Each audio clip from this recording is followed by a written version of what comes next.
In today's video, I'm going to teach you how to use toggle lists in Notion, a simple tutorial designed specifically for beginners eager to get the most out of their note-taking and organization experience.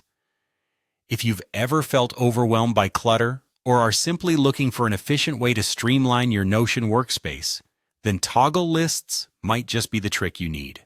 Let's jump right in and explore how toggles work and how you can seamlessly integrate them into your workflow. To start, you'll want to initiate a new toggle list. In any Notion page where you're ready to add a toggle, simply type the command / followed by the words toggle list. That's right, just type toggle list, and you'll notice a new option appears ready for your input.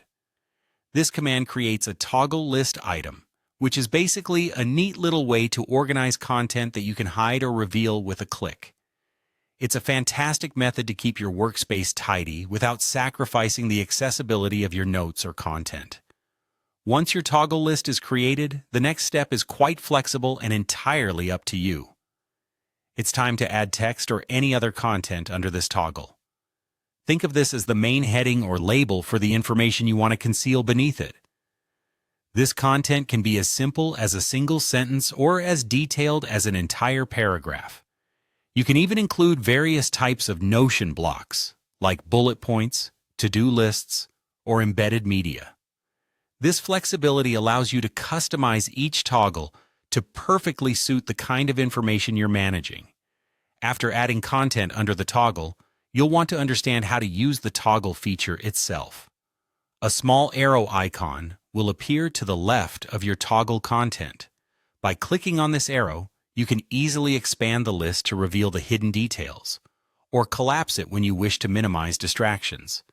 This action gives you an elegant and efficient way to navigate through lengthy documents or notes without constantly scrolling through content you might not need at the moment.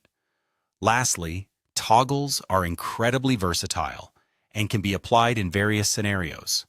For example, they work wonders for organizing frequently asked questions, compiling notes for a project, or creating outlines.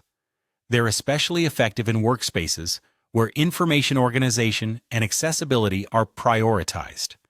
By structuring your notes in this manner, you can make sure that everything is just a click away while maintaining a clear and uncluttered screen. And there you have it. You've learned how to create and use toggle lists in Notion effectively. They are a powerful tool that maximizes productivity by keeping your notes organized and helping you manage your workspace much more efficiently. Thanks for watching, and I hope you find these tips helpful as you navigate through Notion. Don't forget to explore and experiment with toggles to see how they can best fit your personal organization style.